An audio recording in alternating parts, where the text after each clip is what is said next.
Israel और Hamas की जंग रुकने का नाम नहीं ले रही है। इस जंग में ईरान, इजराइल, हमास, अमेरिका सब कूदे हुए हैं। पिछले कुछ वर्षों में अमेरिका और ईरान के बीच परमाणु समझौते को लेकर तनाव बढ़ा है। अमेरिका ने 2018 में इस समझौते से बाहर निकलने के बाद ईरान पर कड़े प्रतिबंध लगाए, जिससे दोनों देशों के रिश्ते और खराब हुए।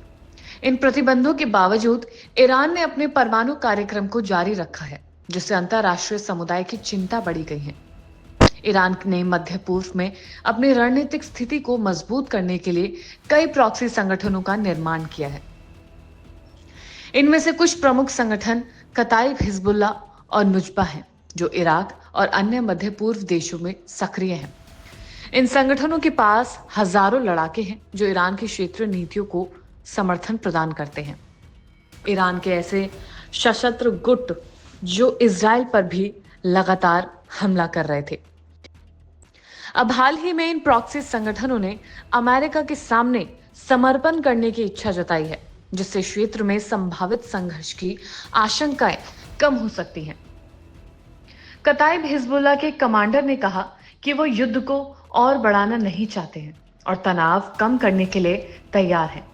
ये कदम ईरान के लिए एक झटका हो सकता है, क्योंकि इस संगठन उसकी क्षेत्रीय शक्ति का एक महत्वपूर्ण हिस्सा रहा है। 1980 के दशक में ईरान ने लेबनान, इराक, यमन और फिलिस्तीन में प्रॉक्सी संगठनों का गठन किया था, जिनका उद्देश्य मध्य पूर्व में इस्लामिक प्रभाव को बढ़ाना था।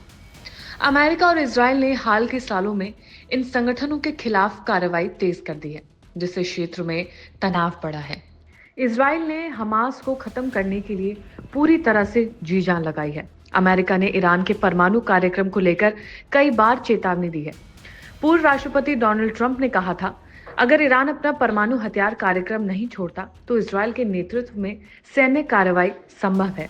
ये बयान अंतर्राष्ट्रीय समुदाय के लिए चिंता का विषय बना हुआ था, क्योंकि इससे क्षेत्र में बड़े पैमाने पर संघर्ष का खतरा था।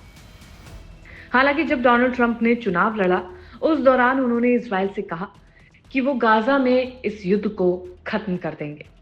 अंतर्राष्ट्रीय परमाणु ऊर्जा एजेंसी IAEA ने भी ईरान के परमाणु कार्यक्रम पर अपनी चिंताएं जाहिर की। हालांकि एजेंसी ने अब तक ईरान पर परमाणु हथियार बनाने के कोई ठोस सबूत नहीं दिए हैं। इसके बावजूद अमेरिका और उसके सहयोगी देशों का मानना है कि ईरान अपने परमाणु कार्यक्रम के माध्यम से हथियार बनाने की क्षमता हासिल करने की कोशिश कर रहा है। इस पूरे घटनाक्रम के बीच भारत जैसे देशों के लिए भी चुनौतियां बढ़ गई हैं। भारत को इस क्षेत्र में अपनी रणनीतिक और आर्थिक हितों को संतुलित करने में कठिनाइयों का सामना करना पड़ रहा है। अमेरिका और ईरान के बीच बढ़ते तनाव के कारण भारत को अपने ऊर्जा स्रोतों और व्यापार के मार्गों की सुरक्षा सुनिश्चित करने के लिए ज्यादा प्रयास करने पड़ रहे हैं।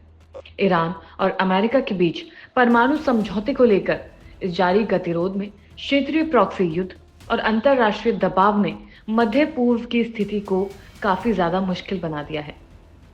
इस सिचुएशन में वैश्विक शक्तियों को मिलकर एक स्थायी और शांतिपूर्ण समाधान की दिशा में काम करना होगा, जिससे क्षेत्र में स्थिरता और सुरक्षा सुनिश्चित की जा सके। लेकिन दूसरी अगर गाजा में देखा जाए तो वहां पर अभी भी जंग नहीं रुकी है। हजारों लोग बेघर हो रहे हैं, हजारों लोग अपनों से बिछड़ चुके हैं।